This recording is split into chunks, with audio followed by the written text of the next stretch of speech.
The Oakland Raiders are the most recent team to make a coaching change. Hue Jackson has been fired.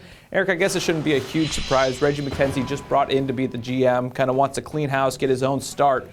Were you surprised at all by it? And really, what did Hue do wrong? Surprised only that he didn't have 2 full seasons to prove himself. You know, this is a move that I think league-wide people said, well, Norv Turner has a job, but Hue Jackson doesn't. I mean, you know, they were a win from getting into the postseason. I mean, that's really what it comes down to. And you have to wonder what would have happened had they made the playoffs. So, obviously, as you said, McKenzie wants to put his stamp on this organization. And there are a lot of things that need cleaning up right now. Well, since Al Davis passed away, it seems like the front office was just kind of a question mark. You didn't know who was running things and who was in charge.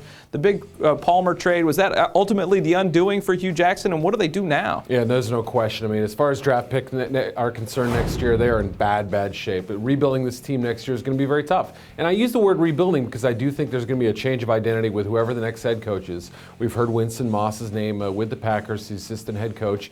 Could be the big favorite in Oakland. I think you have to think about Tom Clements. They also have talked to Darren Perry. Maybe Ben McAdoo, the tight ends coach, becomes an offensive coordinator candidate. But as far as rebuilding the team, playing around the strengths, but also solidifying some areas, it's going to be tough without all those draft picks there. Is this the beginning of kind of moving on from the Al Davis era and kind of finding the new Raiders for today? I think McKenzie has been identified as a guy. He obviously knows the Raiders' tradition, having played for them, but I think he's somebody who can move forward and still sort of keep the legacy of Al. And Mark Davis is still the primary owner at this point. So, you know, moving on is in quotes, I think. You talked about rebuilding. You know, we know they have Carson Palmer. We know they basically have no draft picks. With a new head coach and with McKenzie in place, how far are they from realistically being able to, you know, be a playoff team? You know, they still have some good players. I mean, Richard Seymour turned in a big year. We saw Darius Hayward-Bay take a step forward, I think. I mean, there are some pieces in place. Darren McFadden obviously is a superstar at running back if he stays healthy. So, you know, there still are some talented players, and the AFC West is kind of a crapshoot. But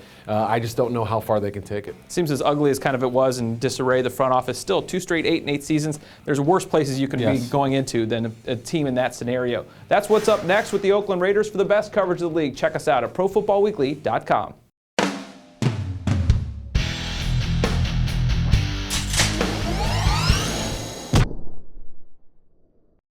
It's never too early to start thinking about the NFL Draft, and Pro Football Weekly's new draft database has you covered. Check out updated player rankings for over 750 prospects and our exclusive PFW Stock Watch. Just go to the Draft tab at ProFootballWeekly.com.